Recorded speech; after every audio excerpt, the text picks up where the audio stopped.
오늘의 설교를 준비하다가 문득 30여 년 전 미국에서 처음 전도사로 사역을 하면서 만났던 장로님이 떠올랐습니다. 얼굴은 아주 선명하게 생각이 나지만 이름은 가물가물합니다. 그분은 한국에서 연세대학교 의과대학을 졸업하시고 미국으로 이민 가셔서 마취과 전문의로 아주 저명하신 분이었습니다. 어느 날 그분의 초대를 받아서 방문한 적이 있습니다. 그 집에 들어가면서 제 눈이 휘둥그레졌습니다. 제가 그러한 저택을 들어가 본 적이 없었기 때문이죠.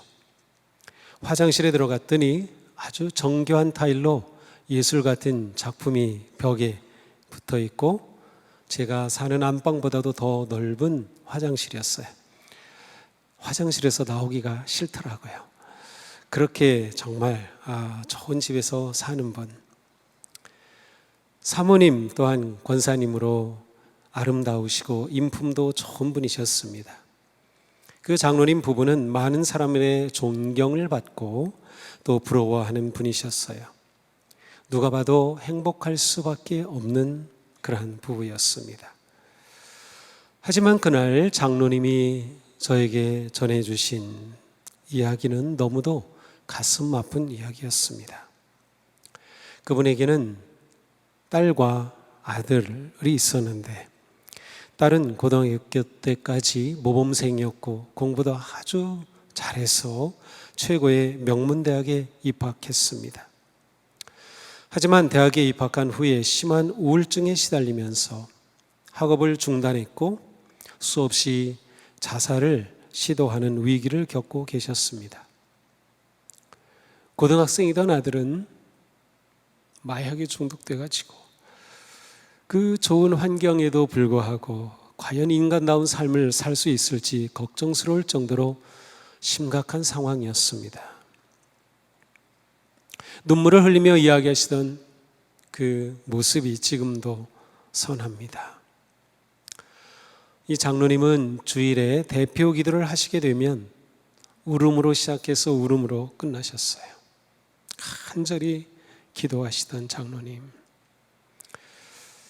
그런데 장로님의 그 모든 모습 중에 저에게 가장 깊이 기억에 남는 것은 믿음의 고백이었습니다.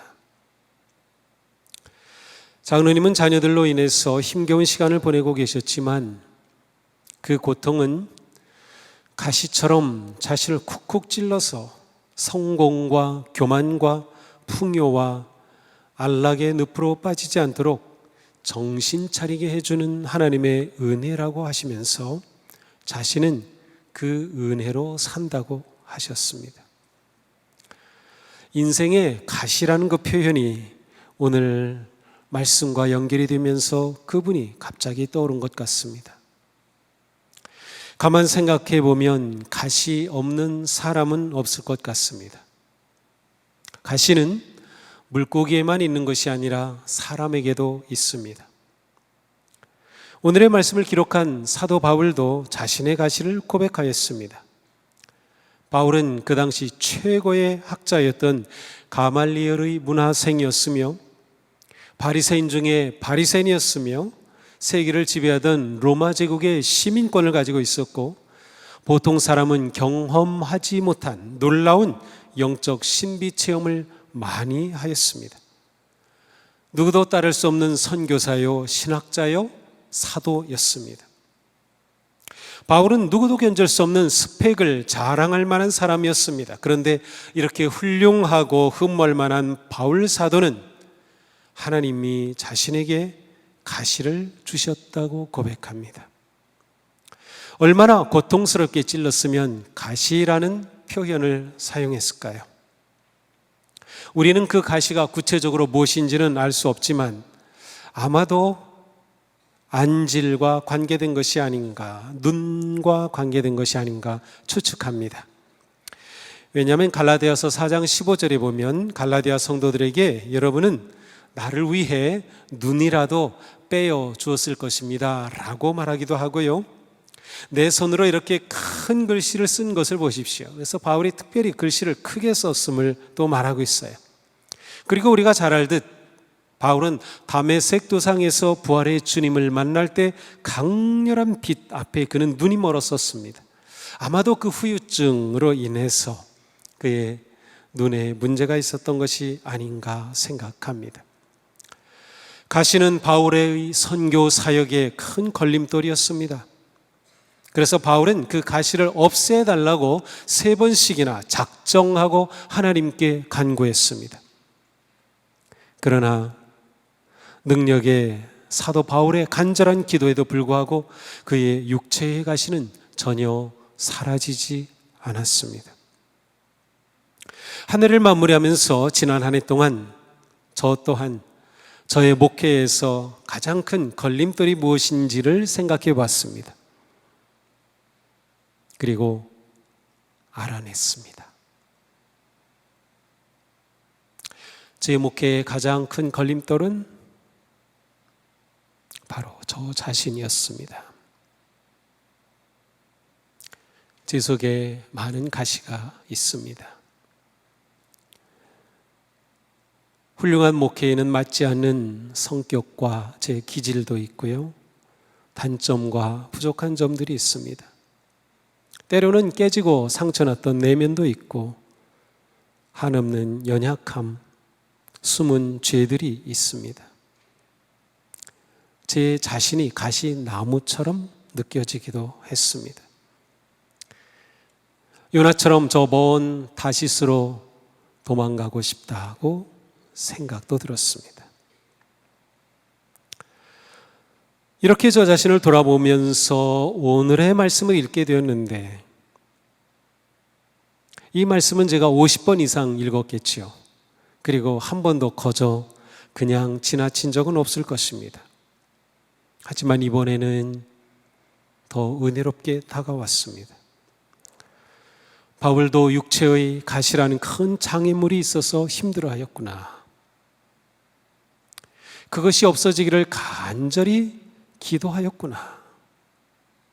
저는 위로를 받았습니다. 바울 사도께서 가시를 품은 채 그 힘든 사역을 감당했다. 얼마나 귀하게 보이는지 모릅니다. 바울의 이 고백이 저에게 용기와 힘을 주었습니다. 우리 성도님들 가운데 가시가 없는 분이 계실까요? 난 너무나 감사해. 난 가시가 하나도 없어. 아마 그럴 분은 단 한 분도 없을 겁니다. 가시 없는 인생 어디 있을까요? 문제 없는 인생 어디 있을까요? 바울은 그리스도인인 우리가 인생의 가시를 어떻게 보아야 하는지를 가르쳐 줍니다. 믿음이란 것은 우리가 세상을 보는 눈, 인생을 보는 눈, 미래를 보는 눈은 물론 우리의 삶의 고통과 아픔과 가시를 보는 그 눈도 바꾸는 것입니다. 우리는 2023년 한 해를 마무리하고 새해를 맞으면서 어쩌면 자신에게 있는 가시로 인해 머뭇거리거나 원망하거나 새로운 미래를 꿈꾸기를 포기하는지도 모릅니다. 미래를 그려보는 것이 너무 힘들 수도 있습니다. 코로나라는 큰 가시가 남긴 잔가시들이 계속 우리를 힘들게 하고 있습니다. 지금 우리의 과제는 그 가시를 품고 새해를 맞이해야 한다는 것이죠. 하지만 우리는 인생의 가시를 믿음의 눈으로 새롭게 볼 수 있습니다. 우리는 가시를 가지고 있으면서도 미래의 희망을 꿈꿀 수가 있는 것이죠. 사도 바울은 고백합니다. 하나님께서 내 몸에 가시를 주셨습니다. 그것으로 나를 치셔서 나로 하여금 교만해지지 못하게 하시려는 것이었습니다. 우리가 신앙생활하면서 가장 위험한 것은 교만해지는 것이죠. 우리 안에는 아담과 하와로부터 시작된 교만의 영적 유전자가 심겨져 있기 때문입니다. 그래서 우리는 비교하며 불평하거나 교만해집니다. 자신이 남보다 조금이라도 잘 나가는 것 같으면 금세 자랑하고 싶어지죠. 자신을 과시하고 싶고 과신합니다. 그러나 교만이 고개를 들기 시작하면 하나님은 멀어집니다. 교만한 마음에는 하나님이 계실 자리가 없습니다. 그래야 하나님은 경고하셨죠. 교만은 패망의 선봉이요 거만한 마음은 넘어짐의 앞잡이니라. 교만은 무너짐의 지름길입니다. 베드로 사도도 말씀합니다. 모두가 서로서로 겸손의 옷을 입으십시오. 하나님께서는 교만한 자를 물리치시고 겸손한 사람에게 은혜를 베푸십니다. 그런데 가시는 우리를 교만에서 건져줍니다. 우리를 계속 하나님 사랑 안에 머물게 합니다. 교만으로 인해 인생이 무너지지 않게 해줍니다. 바울에게는 하나님으로부터 받은 놀라운 계시들이 있었습니다. 그러나 그것들로 인해 사람들이 바울을 과대평가하지 못하도록 하나님께서 가시를 주셨음을 알게 되었다고 고백합니다. 그러니 그 가시는 사람들이 볼 수 있는 가시였어요. 가시는 오히려 사도 바울이 겸손한 길을 걷도록 인도하는 은혜의 선물이었습니다. 믿음이 좋다는 것은 자신의 연약함을 알고 인정하는 것입니다. 자신의 약함을 인정할 때 우리는 하나님을 의지하고 하나님을 구하며 하나님 안에 더욱 머물게 되기 때문이죠. 바울은 자신의 가시를 가지고 하나님께로 나아갔습니다. 하나님께 가시를 없애주기를 구했습니다. 가시가 바울 선교사에게 도움이 될 리가 없기 때문이죠. 그러나 하나님은 바울의 간구에 노라고 하시면서 말씀하셨습니다. 내 은혜가 내게 족하다. 내 은혜가 내게 족하다. 내 능력은 약한 데서 완전하게 된다. 바울이 바라지 않던 응답이었을 것입니다. 그러나 바울에게 가장 좋은 응답이었습니다. 바울은 하나님의 음성을 듣고 가시를 보는 눈이 달라졌습니다. 바울은 오히려 가시를 통해 하나님의 은혜를 발견하였으며 가시는 하나님의 능력이 역사하시는 길이 됨을 보았습니다. 가시를 지닌 채 선교 사역을 해야 했던 바울은 그만큼 하나님의 능력을 의지하였습니다. 자신의 힘을 의지하지 않고 하나님의 능력으로 사역하였습니다. 연약한 자신을 통해 강하고 완전하게 일하시는 하나님을 경험하였습니다. 바울은 고백합니다. 그러므로 그리스도의 능력이 내게 머무르게 하기 위하여 나는 더욱더 기쁜 마음으로 내 약점들을 자랑하려고 합니다. 없어지면 좋을 것으로 여겼던 가시, 자신에게 고통이고 걸림돌로만 여겼던 가시, 그것이 이젠 기쁨의 이유가 되었고 그래서 자랑거리가 되었습니다. 자신의 가시와 자신의 약함을 통해서 하나님이 일하시고 하나님의 능력이 나타나고 하나님의 강하심이 드러남으로 자랑하게 된 것이죠. 바울의 이어지는 놀라운 고백을 보십시오. 나는 그리스도를 위하여 병약함과 모욕과 궁핍과 박해와 곤란을 겪는 것을 기뻐합니다. 내가 약할 그때 오히려 내가 강하기 때문입니다. 그렇습니다. 가시는 우리의 약함이 하나님의 강함이 되는 은혜의 길입니다. 자신의 약함이 오히려 강함이 되고 자신의 가시가 오히려 자랑이 되는 삶, 바로 이것이 우리가 걷는 믿음의 삶입니다. 우리가 한 해를 마무리하고 새해를 바라보는 지금 자신의 가시와 아픔과 약함을 보는 믿음의 눈이 필요합니다. 믿음의 눈으로만 승리의 새해를 볼 수 있습니다. 우리에게 필요한 것은 가시가 없어지는 것이 아니라 가시를 가지고도 승리하고 전진할 수 있는 믿음입니다. 우리가 밝은 새해를 꿈꾼다면 가시가 문제가 아닙니다. 연약함이 문제가 아닙니다. 고난이 문제가 아닙니다. 우리의 믿음과 생각의 변화가 중요한 것이에요. 우리가 겪는 고통과 질병과 박해와 모욕과 궁핍은 그리스도 안에서 얼마든지 하나님의 승리의 영광이 될 수 있습니다. 그러므로 우리가 약할 때 오히려 강할 수 있는 믿음을 구하십시오. 가시를 넘어설 지혜와 용기를 구하십시오.